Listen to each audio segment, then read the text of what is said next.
কিতাবাহুম ওয়া লা ইউযলামুনা ফাতিলা। জোরে বলো সূরা বানী ইসরাইল 15 নম্বর পারা 8 নম্বর পৃষ্ঠা 3 নম্বর লাইনের 71 নম্বর আয়াত। এটা তাফসীর ইবনে কাসির। আল্লাহ পাক বলেন ইয়াউমা নাদউ, সেদিন আমি আল্লাহ ডাক দিব তোমাদেরকে কুল্লা উনাসিম বিইমামিহিম, প্রত্যেকটি মানুষকে তার নেতার সাথে। কার সাথে? কোন মানুষকে আল্লাহ একা ডাকবেন না, প্রতিটি মানুষকে আল্লাহ বিচারের জন্য ডাকবে তার নেতার সাথে। আগে নেতা, তারপরে কর্মী। এখন আপনার নেতা যদি হয় মদখোর, এদেশে আছে না নেই? আপনার নেতা যদি হয় গমচোর, আপনার নেতা যদি হয় কালো বিড়াল, আপনার নেতা যদি হয় এমন মানুষ যে বিড়ি খাওয়ার আগেই টাকা ভাগাভাগি করে নিয়েছে, এই লোকটার পেছনে যদি আল্লাহ আপনাকে ডাক দেয়, আমার মনে হয় কোন মদখোরের সাথে আপনাকে ডাকলে জান্নাত আল্লাহ দেবে। এই সহজ সহজ কথাগুলো বোঝেন না? সুতরাং এই মুহূর্তে সিদ্ধান্ত নেন, এটা দুনিয়ার কাজ না, নেতা নির্বাচন করা এটা আখিরাতের কাজ। কারণ কিয়ামতে আল্লাহ ডাকবেন আপনাকে নেতার সাথে। যেই নেতার সাথে ডাকবে, ওই নেতা যদি আপনার চরিত্রবান থাকে, ওই নেতা যদি আপনার বিশ্ব নবীর মতো নেতা হয়, কিয়ামতের দিন আল্লাহ বিচার না করে হিসাব না নিয়ে জান্নাত দিয়ে দেবে। বুখারী শরীফ লেখার আগে ইমাম বুখারী রাহমাতুল্লাহ আলাইহি একটা কিতাব লিখেছেন আল আদাবুল মুফরাদ। এর 6 নম্বর পৃষ্ঠা 3 নম্বর হাদিসের 3 নম্বর পয়েন্টে আছে, বিশ্বনবী বলেন বিনা হিসাবে 6 প্রকার মানুষকে আল্লাহ জাহান্নামে দিয়ে দেবে, হিসাবও নেবে না। 6 শ্রেণীর মানুষ বিনা হিসাবে জাহান্নামে যাবে। তার 3 নম্বর শ্রেণী তারা, এই পৃথিবীতে যেই মানুষগুলোর আদর্শ বিশ্বনবী ছিল না। এই কথাটাকে 100% সত্য না 98%? কারা কারা বিশ্বাস করেন দেখে হাত তোলেন তো। দেখেন তো হাত তোলেন কে, দেখেন।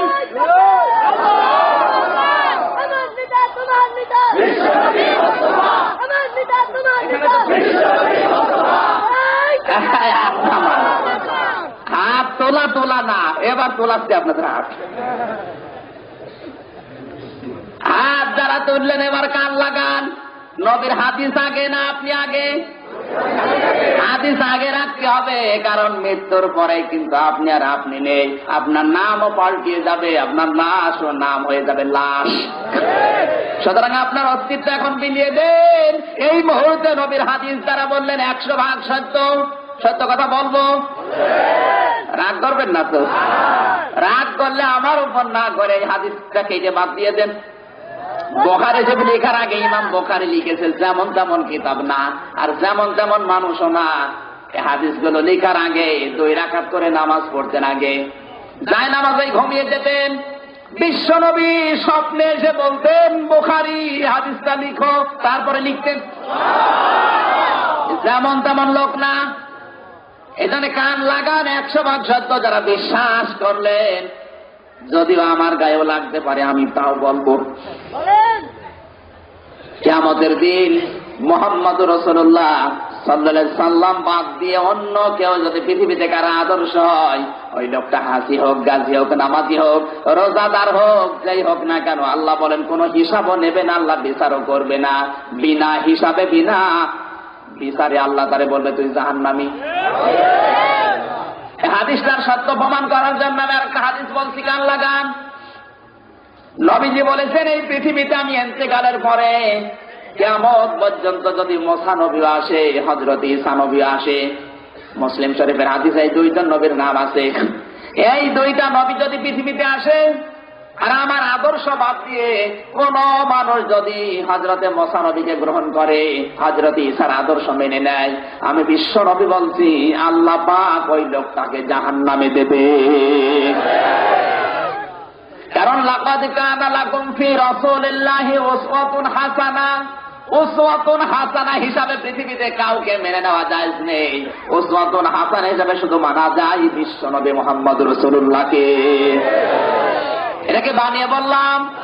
সূরা আযাব 21 নম্বর পারা 19 নম্বর পৃষ্ঠা 13 নম্বর লাইনের 21 নম্বর আয়াত। এটা কান লাগিয়ে আপনি মিলিয়ে বাড়িতে যে মিলিয়ে দেখেন, উসওয়াতুন হাসানা কোন পীর না, উসওয়াতুন হাসানা, এই পৃথিবীতে কোন নবী না, উসওয়াতুন হাসানা হচ্ছে বিশ্ব নবী মুহাম্মদ রাসূলুল্লাহ। সুতরাং মুসা নবীর মতো সলিলুল কদর নবী, যেই নবী আল্লাহর সাথে কথা বলতেন, এত বড় পাওয়ার ছিল হযরত মুসা নবীর, আল্লাহকে মাঝে মাঝে প্রশ্ন করে উল্টা পাল্টা করে ফেলতেন। আল্লাহকে ডাকতে বলে, রব্বুল আলামিন তুমি কি ঘুমাও না? বলে না। না ঘুমিয়ে তুমি পারো কিভাবে? তুমি যে বললে না তাখুযুহু সিনাতুন ওয়ালা নাওম, তুমি নাকি ঘুমাও না? আল্লাহ বলেন, হ্যাঁ আমি তো ঘুমাই না। হযরত মুসা বলে, আমি আল্লাহ, হে আল্লাহ আমি তো বুঝি না, তুমি না ঘুমিয়ে পারো কিভাবে? আল্লাহ পাক বলেন, মুসা তুমি কি বিশ্বাস করো? বলে, হ্যাঁ বিশ্বাস করো, আমি নবী মানুষ, না বিশ্বাস করে উপায় আছে? বিশ্বাস যখন করো তোমাকে বোঝাতে আর বেশি দেরি হবে না। এক গ্লাস পানি হাতে নাও। হযরত মুসার হাতে এক গ্লাস পানি দিয়ে মুসাকে বললেন পানি ধরো, আর ঘুমকে বললেন মুসাকে ধরো। হযরত মুসা গভীর রজনীতে পানির গ্লাস ধরে আছে, ঘুম এসে চেপে ধরেছে, গ্লাস গেছে পড়ে টুকরা টুকরা হয়ে গেছে। হযরত মুসা ভয় পেয়ে, আল্লাহ পাক বলেন ভয় পাওয়ার কারণ নেই, এটা আমি একটা দৃষ্টান্তের জন্য তোমাকে দিয়েছিলাম। হে মুসা আমি যদি ঘুমিয়ে যাই পৃথিবীর সব সিগন্যাল উল্টা পাল্টা হয়ে যাবে। এইরকম প্রশ্ন করতেন আল্লাহকে। ডাক দিয়ে একবার বলেছে, রব্বুল আলামিন তুমি যদি মুসা হতে আর আমি যদি তোমার আল্লাহ হতাম, তুমি আমার কাছে কি চাইতে? আল্লাহ পাক বলেন, মুসা তোমার বর্ডার তুমি ক্রস করে এসেছো, কোনদিন তুমি মুসা আল্লাহ হতে পারবে না। আল্লাহ পাক বলেন, কোনদিন তুমি আল্লাহ হতে পারবে না। হযরত মুসা বলে, আল্লাহ আমি তো আল্লাহ হতে চাইনি, তুমি রাগ করো কেন? আমি বলেছি যদি আমি হতাম তাহলে তুমি আমার কাছে কি চাইতে?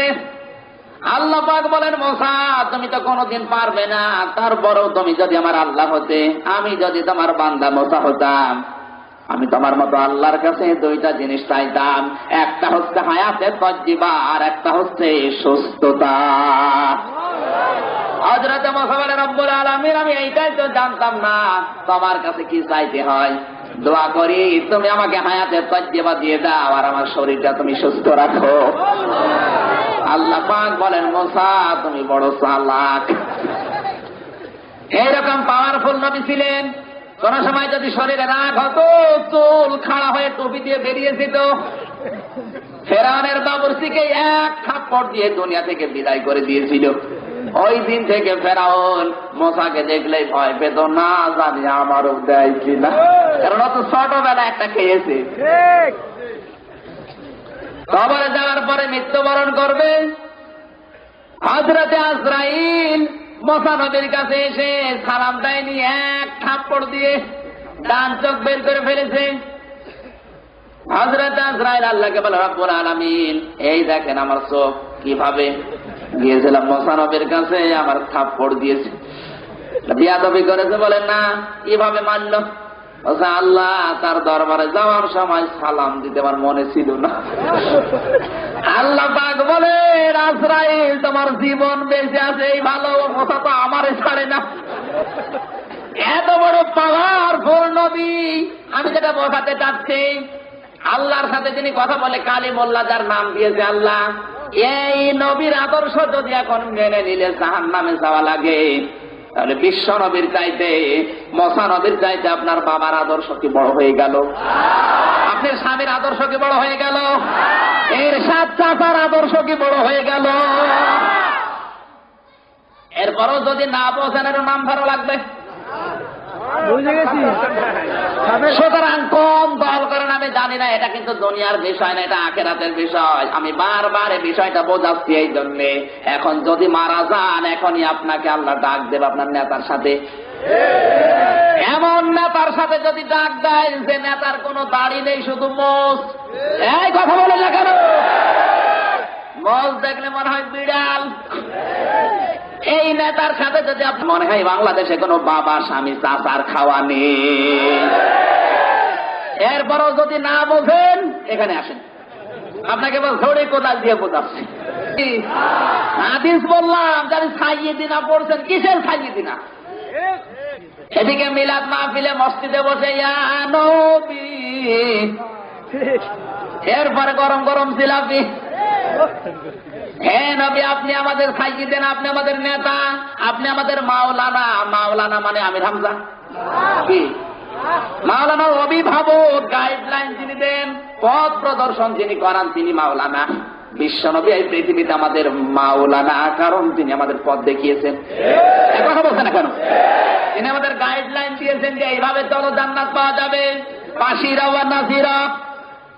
সুতরাং আল্লাহর নবীর গাইডলাইন যারা মানে না, তাকে যারা নেতা মানে না, এ মানুষগুলো দরুদ শরীফ পড়লেও রহমতের দৃষ্টি 10 বার কেন? এইরকম নিয়ত নিয়ে যারা দরদ পড়লাম, এ মাহফিলকে এখন কোথায়? মাথার উপরেও যাচ্ছে না।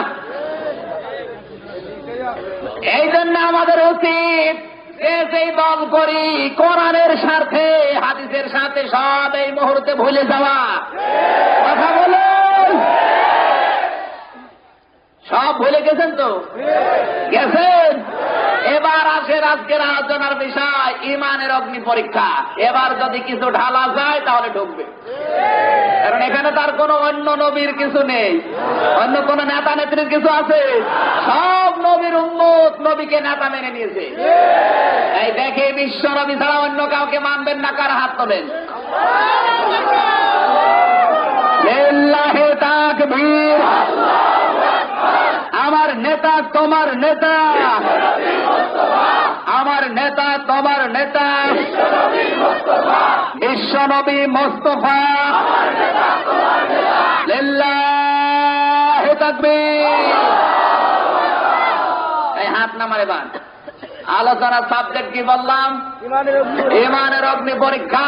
কারণ এই নবীকে নেতা মানতে গিয়ে সাহাবা একরামের জীবনে কি হয়েছে, ওইগুলো এবার কোরআন দিয়ে তোমাদেরকে বোঝাচ্ছি, শুনবেন তো? তেলাওয়াত করেন, আউযু বিল্লাহি মিনাশ শাইতানির রাজিম, বিসমিল্লাহির রহমানির রহিম, আলিফ লাম মিম, আহাসিবান নাসু আইয়ুতরাকু আইয়াকুলু আমান্না ওয়া হুম লা ইফতানুন। সাদাকাল্লাহুল আযীম। সূরা আনকাবুত। কোন সূরা বলেন তো? আনকাবুত। জোরে বলেন। আনকাবুত। 69টা আয়াত আছে আল্লাহ পাকে এই সূরার ভিতরে দিয়েছেন। 7টা রুকুতে শেষ করেছেন। পয়লা নাম্বার রুকুর 2টা আয়াত আমরা তেলাওয়াত করেছি। একটা হচ্ছে হরফে মুকাত্তাত আলিফ লাম মিম। কিয়ামত হয়ে যাবে, এই আয়াতের অর্থ গবেষণা করে কেউ বের করতে পারবে? এটার অর্থ জানে কে? আজ অনেক দরবার থেকে ফকির ফাকরা যারা আয়াতের অর্থ বের করে, আল্লাহু আ'লামু বিমুরাদিহি। আসল অর্থ জানে কে? আল্লাহ এবং তার রাসূল জানে। পৃথিবীতে আর কাউকে অনুমতি দেয়নি যে অর্থ বের করার জন্য। আর এদের কাজ কাম নেই, কোরআন বোঝার চেষ্টা করে না, যেগুলো আল্লাহ নিষেধ করেছে ওইগুলোতে হাত দেয়। আহাসিবান নাস, আল্লাহ পাক বলেন তোমরা কি, মানুষ যারা আছে ওরা কি ধারণা করে, মনে করে আইয়াতুরাকু আইয়াকুলু আমান্না, যে ওরা শুধু বলবে যে আমরা ঈমান আনলাম, এ কথা বলার কারণে আমি আল্লাহ তাদের ছেড়ে দেব। অহুম লা ইফতানুন, কোন পরীক্ষা করা হবে না। কে বলছেন? আল্লাহ। জোরে বলেন। আল্লাহ। আমি আল্লাহ অবশ্যই তোমাদেরকে পরীক্ষা করব, কারণ এই পৃথিবীতে পরীক্ষা ছাড়া অতীতে কেউ জান্নাত পায়নি, এখন পাবে না, ভবিষ্যতেও পাবে না। এখন কেউ পাচ্ছে? অতীতের ইতিহাসের দিকে তাকান, এই পৃথিবীতে কেউ পরীক্ষা ছাড়া আল্লাহর জান্নাত পায়নি। উদাহরণ দিকে আমি বলি, এক যুবতী মেয়ে সুন্দর একটা কলসিতে, লাল কলসিতে পানি নিয়ে, মাটির কলসিতে পানি নিয়ে কাকে করে যাচ্ছে বাড়ির দিকে। এক যুবক রাস্তা দিয়ে যাওয়ার সময় দেখে সুন্দর কলসি ওই যুবতী মেয়ের কাকের উপরে। আফসোস করে বলে, রব্বুল আলামিন, তুমি যদি আমাকে মানুষ না বানিয়ে একটা কলসি বানাতে, তাহলে এই যুবতীর কাকে চড়া যেত। কথা বোঝার চেষ্টা করেন, এখানে শিক্ষা। কলসের জবান খুলে গেছে মনে করেন, কলস তখন মানুষের ভাষায় ডাক দিয়ে বলে, যুবক, এই সুন্দরী রমণী গোসল করে নদী থেকে যায়, এর কাপড় ভেজা, শরীরও ভেজা, এর শরীর ভেজা, শরীরে আমি একটা মাটির কলসি আছে। এই দৃশ্য দেখে তোমার হিংসা হয়, তোমার আফসোস লাগে। তুমি কি জানো এই কলসি এই কাকে উঠতে কত পরীক্ষা দিতে হয়েছে? তুমি তো কিছুই টের পাও না রাস্তায় দাঁড়িয়ে। আমি তো এই মা কাকের উপরে ছিলাম না, এই যুবতীর কাকের উপরে উঠতে গিয়ে আমি ছিলাম একটা কাদা মাটি। সেখান থেকে আমার মনিব কোদাল দিয়ে, শাবল দিয়ে বিভিন্ন কায়দায় উলট পালট করে মনে করলাম এই মনে হয় শেষ হয়ে গেল, জীবনে আর আজরাইল আসবে না। কিছুক্ষণ পরে দেখি পানি দিয়ে কয়েকদিন পোষাতে দিল। 7 দিন একাধারে পচতে আরম্ভ করলাম, মনে করলাম জীবনের পরে ঝড় শেষ। 7 দিন পরে মালিক এসে ওইটা আবার কোদাল দিয়ে ওলট পালট করে, পা দিয়ে ছানা দেয়, আমার মাজা হাড় সব উল্টা পাল্টা হয়ে গেছে। মনে করলাম আল্লাহ, জীবন মনে হয় গেল গেল, আর থাকবে না। এরপরেই শেষ না, আমাকে নিয়ে গেল কোমরের কাছে, সুন্দর করে ঘোরায় আর নিজের মন মতো করে তৈরি করে। কতবার যে আমি ভেঙেছি, আমার কত বন্ধু আমার সামনে জীবন দিয়েছে, এ পর্যন্ত আসতে পারে নাই। অনেকেই শেষ হয়ে দুনিয়া থেকে বিদায় নিয়েছে, এই কলসি পর্যন্ত উঠতে পারে নাই। আমি একবার 2বার না, কয়েকবার ভাঙ্গার পরে এ পর্যন্ত তৈরি হয়েছে। মনে করলাম হাড়গোড় যখন শেষ হয়ে গেল, আর মনে হয় সামনে পরীক্ষা নেই। কিছুদিন পরে দেখি ওগুলো রোদের উপরে দিয়েছে শোকাতে। সূর্যের এই বিশাল তাপ প্রতাপে আমার শরীর পোড়া গরম হয়ে যায়। একেবারে ঠনঠনে আওয়াজ যখন আমার ভেতর থেকে বের হয়, তখন মনে করলাম আর মনে হয় কোনো জায়গায় দেবে না। এরপরে দেখি জাহান্নামের আগুনের ভেতরে আমার দিল।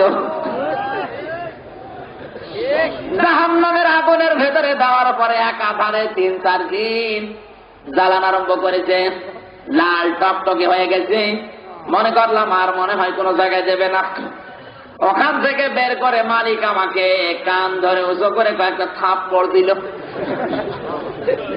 1টা 2টা না, 4-5টা থাপ্পড় দিয়ে দেখে যে আমি আসলে ঠিক আছি কিনা। অনেক বন্ধুকে থাপ্পড় দিয়েছে, অনেক বন্ধু দুনিয়া থেকে বিদায় নিয়েছে, কিন্তু আমি এখনো টিকে আছি।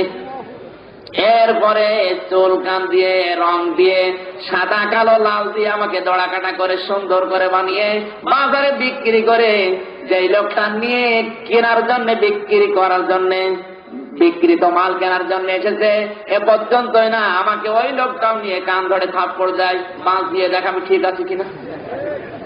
এ পর্যন্তই না, বাড়িতে নিয়ে গেল, তার মেয়ের কাছে দিল, মেয়ে গোসল করতে এসেছে। এরপরে আমি এই যুবতী মেয়ের কোলের উপরে, তুমি রাস্তায় দাঁড়িয়ে আন্দাজে ধারণা করো যে কোলে ওঠা খুব সহজ। একটা যুবতী মেয়ের কোলের উপরে ওঠা যদি এত কষ্ট হয়ে থাকে, ওই যুবতী মেয়ের কাকের চাইতে, কোলের চাইতে আমার আল্লাহর বানানো জান্নাতের দাম কি গো। বিশ্বনবী এই জন্য বলেছেন, দুনিয়া সিজনুল মুমিনি ওয়া জান্নাতুল কাফির। পৃথিবীর জমিন হচ্ছে মুমিনদের জন্য জেলখানার মতো, আর কাফের যারা ওদের জন্য জাহান্নামের মতো। কাফের যারা ওদের জন্য বেহেশতখানার মতো। জেলখানার বেহেশতের পার্থক্য কি? জেলখানায় কোন মানুষ যদি একবার যায়, পরবর্তীতে আবার যেতে চায় না। জেলখানায় যত আরাম থাক না কেন, মানুষ কিন্তু থাকতে চায় না, চিন্তা করে আল্লাহ আমি কখন বের হব।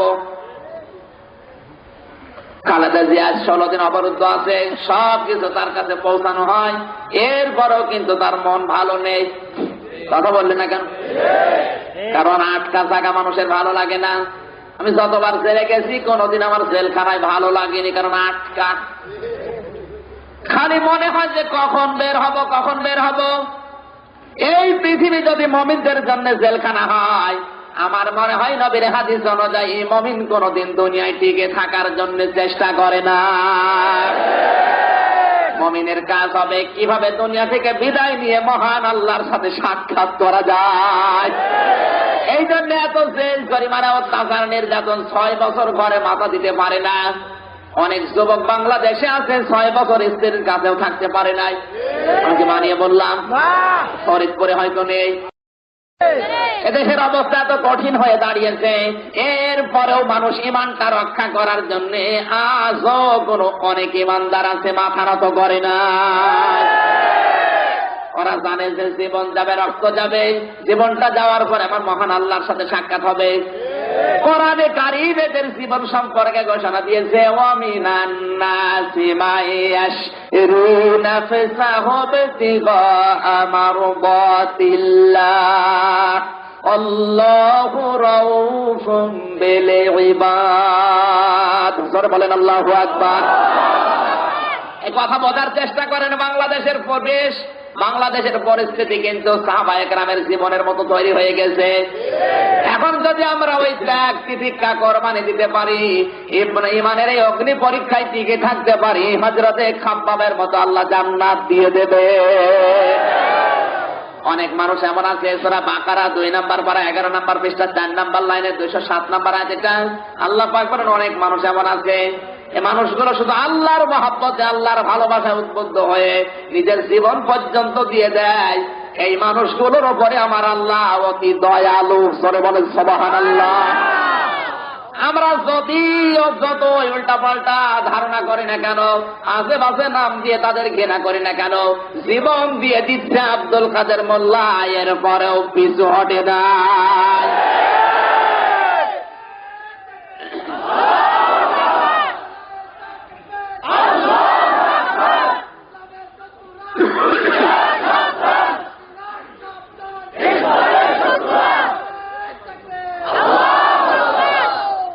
আমার ভাইরা লাগান কান, কথা বোঝাচ্ছিলাম। আল্লাহ রাব্বুল আলামিন কাফেরদের জন্য পৃথিবীর জমিনটা দিয়েছেন বেহেশত খানা। কি খানা? কারীম বলেছে, খালিদিনা ফিহা লা ইয়াবগুনা আনহা হিওয়ালা। সূরা কাহফ 16 নম্বর পারা 3 নম্বর পৃষ্ঠা 13 নম্বর লাইনের শেষ নম্বর উপরে 109 নম্বর 8 নম্বর আয়াত। এটা আল্লাহ পাক বলেন, কোন মানুষ যদি জান্নাতে যেতে পারে কোনদিন আর বের হতে চাইবে না। দুনিয়া যদি বেহেশতের মতো হয় কাফেরদের জন্য, এই জন্য দেখা যায় বাংলাদেশে যারা কাফের ওরা বাংলাদেশ ছাড়তে চায় না, দুনিয়া ওরা ছাড়তে যাবে না। টার্গেট দিয়েছে 50 সাল। ওদেরকে যদি বলা হয় আওয়াদু আহাদুহুম লাউ ইউআম্মারু আলফা সানা, 1000 বছর তোমাদের হায়াত বাড়িয়ে দেওয়া হবে, ওরা 2 হাত তুলে বলবে আলহামদুলিল্লাহ। আজ এই দেশের দিকে তাকান, কাফের যারা ওরা সহজে মরতে চায় না। কথা বলছে না কেন?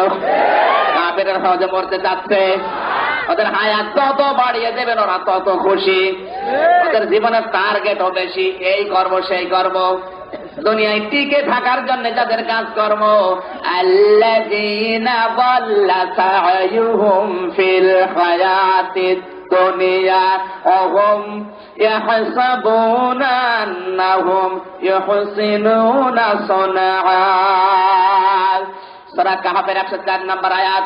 আল্লাহ পাক বলেন, যারা কাফের তাদের কাজ হচ্ছে দুনিয়ায় টিকে থাকার জন্য, তাদের নির্বাচন দুনিয়ায় টিকে থাকার জন্য। কথা বলছে না কেন? যা করে তারা লোক দেখানোর জন্য করে, আর বলে যে আমরাই ভালো পথে আছি। অহুম ইয়াহসাবুনা আন্নাহুম ইউহসিনুনা সুনআ, ওরা ধারণা করে যে আমরা এই দেশের পক্ষে, আর বাকিগুলো সব রাজাকার। মনে করছে না? ওরা মনে করছে আমরা এই দেশের স্বাধীনতা অর্জন করেছি, আমরা এই দেশের পক্ষে, আর বাকিগুলো সব স্বাধীনতার দুশমন। এই জন্য 8 বছরের ছেলেকে ওরা রাজাকার মানিয়ে ফাঁসি দিয়ে দিচ্ছে। চেতনায় রাজাকার। আর ওনার 5 বছরের ছেলে চেতনায় মুক্তিযুদ্ধ। শয়তানি আর রাজব কোথায়?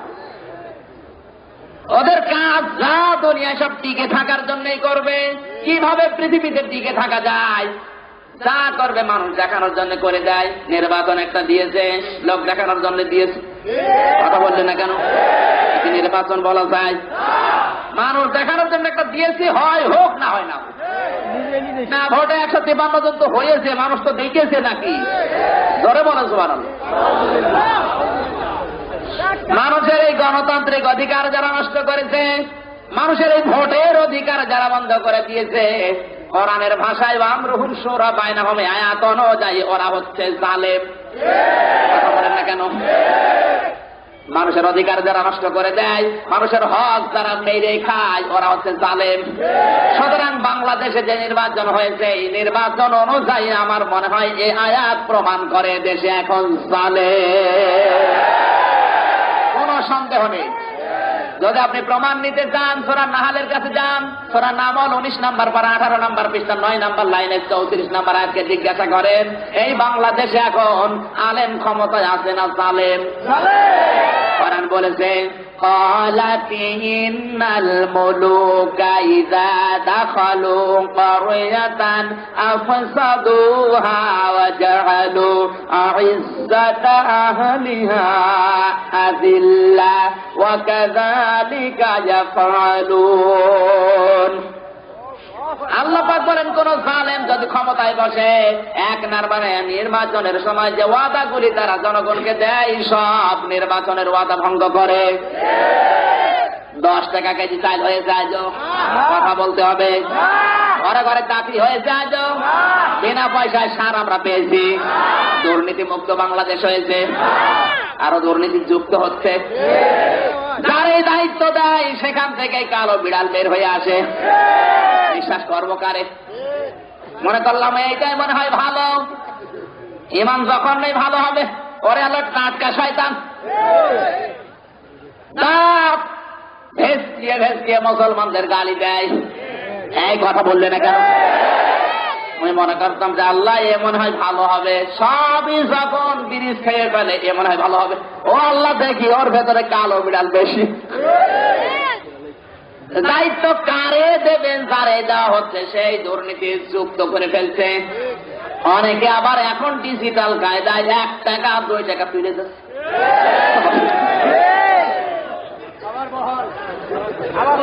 4,500 কোটি টাকা, তার কাছে টাকা মনে হয় না, 1 টাকা 2 টাকা টাকা মনে হয়। 1 টাকা 2 টাকা যদি উঠে যায়, ওরা ভ্যান ভাড়া দেবো কি দিয়ে? এই না বোঝা ভান করে আছেন কারা? হাত করুন। আমার ভাইরা কান লাগান, যে কথাটা বলছিলাম, নির্বাচনের সময় যতগুলো ওয়াদা তারা দেবে, জালেম যারা হবে তারা সব ভঙ্গ করবে। 2 নম্বরে ওই দেশে ইজ্জত আহলিহা জিল্লাহ, সম্মানিত মানুষদেরকে তারা অসম্মান করবে, অপদস্থ করবে, আর উল্টা পাল্টা কেস কাম দিয়ে তারা ছেলে নিয়ে যাবে। এই আয়াতটার সাথে বাংলাদেশ মিলান তো হচ্ছে না? হচ্ছে না। অনেকে আছে এলাকায় সভাপতি হয়ে আছে, সেক্রেটারি, চিন্তা করে কোন কাজ যখন নেই, এলাকায় যারা নামাজ রোজা করে ওদের নামে কেস দিয়ে ধরিয়ে দিচ্ছে। আমার একটা ক্ষমতা আছে, মানুষ দেখবে। আল্লাহওয়ালা মানুষ নামাজ পড়ে কিছু বোঝে না, আন্দাজে বলে রাজাকার ছিল, এর বাবা ছিল রাজাকারের, ধরো। এই দেশে আছে না নেই? যদি নাই থাকবে তা আমার নামে দিয়েছে কেন? বাচ্চা রাজাকার বলেন। আমার বাবারও জন্ম সময় হয়নি। আমার জন্ম তারিখ 92 সাল, 28/10/92 সালে আমার জন্ম। আমার বাবার বয়স খুব বেশি হলো 42 বছর, যুদ্ধ হয়েছে 43 বছর। এক কথা বলছে না কেন? এই যদি হয় দেশের অবস্থা, আমার মনে হয় ইজ্জত আহলিহা জিল্লাহ বাংলাদেশে 100 ভাগ মিলে গেছে। সম্মানিত মানুষ যারা সম্মান নেই, কথা বললেন না কেন? এদেশে যারা সম্মান পাওয়ার যোগ্য তাদের সম্মান আছে, যারা অসম্মানের পাত্র তাদের আজ মানুষ দেখলে সম্মান করে। পৃথিবীর নিয়ম হবে, ছাত্র যদি শিক্ষককে দেখে তাহলে আদব দেখাবে, সালাম দেবে, কথা বললেন না কেন? কিন্তু বাংলাদেশের নিয়ম দেখেন, অনেক ছাত্রকে শিক্ষক সালাম দিতে, বাবা তুমি কেমন আছো? বিশ্ববিদ্যালয় দেখি, স্কুল কলেজ বিশ্ববিদ্যালয় দিকে তাকান, ছাত্রকে দেখে শিক্ষক বলে বাবা তুমি ভালো আছো তো? ভয়ে।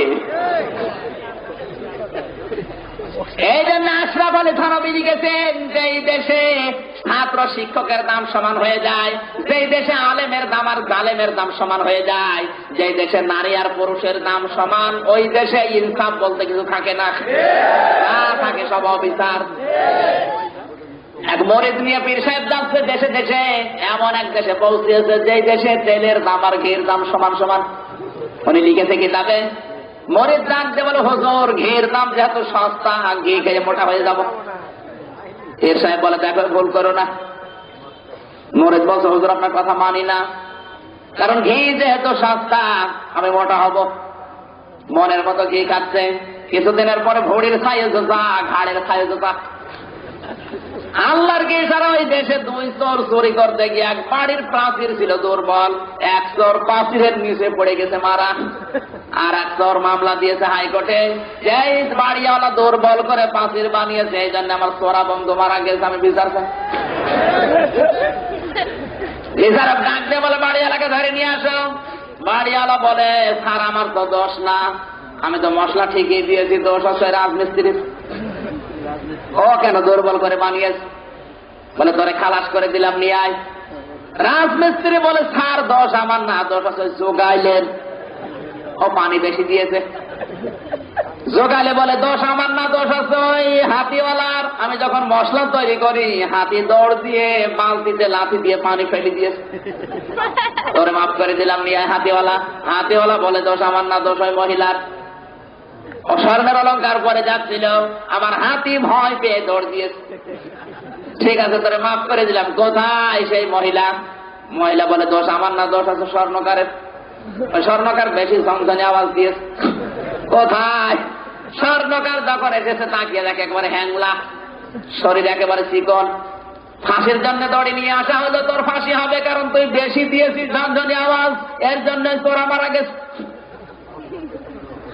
দড়ি নিয়ে আসা হলো বিদেশ থেকে, দড়ি ওর গলায় যায়, দড়ি বেরিয়ে যায়, গলার সাথে দড়ির মিল নেই। জল্লাদ ডাকতে বলে স্যার আপনার রায় তো কার্যকর হয় না। বলে কেন?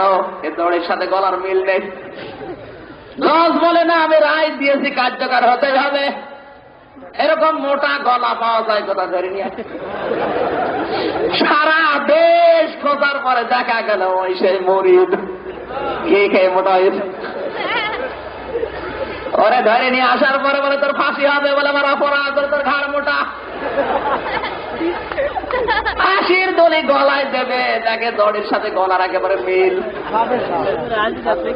ফাঁসি দেওয়ার সময় বলে তোর জীবনের শেষ কথা কি? বলে শেষ কথা আমার পীর সাহেব কোথায় আমি দেখবো। নিয়ে পীর সাহেব কোথায় আছে? পীর সাহেব যখন এসেছে বলে হুজুর এই দেখেন আমার অবস্থা, কোন দোষ করিনি, এরপরেও 1 লক্ষ মা বোনের ইজ্জত হরণের দায়িত্ব দিয়েছে আমার। 1 লক্ষ মা বোনের ইজ্জত হরণের কেস যদি আমার নামে থাকে, প্রতিদিন আমি 313টা করে ধর্ষণ করিস, আমার মাজা থাকার কথা। কথা বলছে না কেন? দেশে জাতির পিতা তো আমার হওয়া দরকার। কথা বলেন না, জাতির পিতা তো আমার হওয়া দরকার। আমি 313টা করে প্রতিদিন মেরিস, আমার দেয় না দিয়ে জনের। আপনি আমার বিচার করেন। বলে দেখ তোর ফাঁসি আমি বাঁচিয়ে দেব, বুদ্ধি আছে। তোকে যখন ফাঁসি দেবে আমি কান্নাকাটি করবো যে আমার মুরিদকে ছেড়ে দেন, ফাঁসি আমার দেন। তুই বলবি না আমার পীর সাহেবকে ছেড়ে দেন, আমার দেন, বাকি কি হয় আমি দেখবো। ফাঁসি যখন দেবে পীর সাহেব বলেন না আমার মুরিদকে বাঁচিয়ে দেন, আমারে ফাঁসি দেন। মুরিদ বলে না আমার পীর সাহেব বেঁচে থাকে, আমারে দেন। জল্লাদ চিন্তা করেন আমি দেবো কারে। জজের কাছে বিচার করো, জজ বলে ভেতর রহস্য আছে, দাঁড়া বাদশার কাছে যাই। বাদশাহ বলে দাঁড়া আমি আগে জিজ্ঞাসা করি। বলে হুজুর আপনি কেন মরতে চান? আপনার তো দোষ নেই, দোষ আপনার মুরিদের, ওর গলা মোটা, ও 50 বছর কোরআনের তাফসীর করেছে, এইটাই দোষ। ডাক দিয়ে বলে আমি কেন এই দড়ি গলায় নিতে চাই বলবো না। বলে হুজুর বলতে হবে আপনাকে। হুজুর ডাক দিয়ে বলে বাদশাহ নামদার আমি চোখ বন্ধ করে দেখলাম, এই দড়ি যে গলায় নেবে মরার সঙ্গে সঙ্গে সে জান্নাত পেয়ে যাবে। বাদশাহ ডাক দিয়ে কত আকাম করলাম জীবনে, জসিমের মতো মানুষকে রাজপথে হত্যা করার পরে ড্যান্স দিলাম, মাফ হবে কিনা জানি না। যত আকাম জীবনে করেছি মাপ পাওয়ার সম্ভাবনা নেই। এই দড়ি গলায় নিয়ে যদি মরার পরে জান্নাত পাওয়া যায়, ফাঁসি কারো দেওয়ার দরকার নেই, আমারে দে। ফাঁসি হবে কার, হচ্ছে কার। দেশে তেলের দাম ঘির দাম সমান, যে দেশে নারী পুরুষের দাম সমান, ফাঁসি যারা দিতে চায় ওর হবে না, ফাঁসি হবে কিন্তু ওই রকম একজনের। আরো নিচে নামা লাগবে। আমার ভাইরা এই জন্য কান লাগাতে হবে। আল্লাহ রাব্বুল আলামিন বলেন, জালেম ক্ষমতায় গেলে ওদের 2 নম্বরের কর্মসূচি হবে সম্মানিত মানুষদের ধরবে আর জেলখানায় নিয়ে যাবে, অপদস্থ করবে। বাংলাদেশের সম্মানিত যাদেরকে আল্লাহর ফেরেশতারা সম্মান দেয়, এদের আজ রাজাকার বানিয়েছে, এদেরকে বানিয়েছে জঙ্গিবাদ। এদের কাছে বোমা তালাশ করে। এই কথা বলছে না কেন? শয়তান ডক্টর আসগর আলী ঢাকা বিশ্ববিদ্যালয়ের অধ্যাপক ঘোষণা দিয়েছিল, এই মরহুম ডক্টর আসগর আলী শয়তান যে মাদ্রাসাগুলো বাংলাদেশে বন্ধ করে দাও। সাংবাদিকরা জিজ্ঞাসা করে, কেন বন্ধ হবে মাদ্রাসা? এরা তো আল্লাহর নবী, বিশ্ব নবী মোহাম্মদ রাসূলুল্লাহর অনুসারী। এই ডক্টর শয়তান আসগর আলী বলেছে, এই ছাত্রগুলো মাদ্রাসায় যারা লেখাপড়া করে সেই নবীর অনুসারী, ওই নবী মোহাম্মদ ছিল বড় সন্ত্রাসী। তার বিচার বাংলাদেশে হয়নি যে নবীকে সন্ত্রাসী বলে গালি দিয়েছে। এই দেশে বিচার হয় এই দেশে যদি কেউ শেখ মুজিবকে গালি দেয়।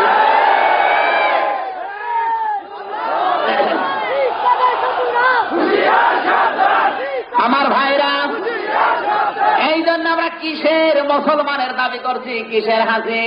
হাসি যদি আমরা দাবি করি, মুসলমান দাবি করি, আমার কাছে আল্লাহ রসুল আগে থাকবে। কথা বললেন না কেন? এই মুহূর্তে বাংলাদেশের সংসদে প্রধানমন্ত্রীর কাছে আমরা আহ্বান জানাই, আপনিও মুসলমানের সন্তান, এই মুহূর্তে সংসদ ভবনে আইন পাশ করেন, বিশ্বনবীকে কেউ যদি গালিগালাজ করে তার ফাঁসি দেওয়া অপরিহার্য। কথা বলেন, দেখিত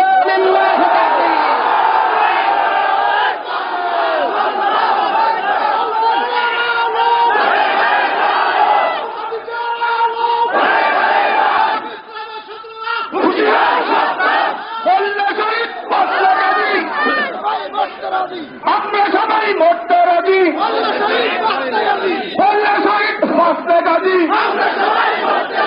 ইসলামের শত্রুরা হুঁশিয়ার সাবধান, কোরআনের আলো সংসদে আলো, আল কোরআনের আলো,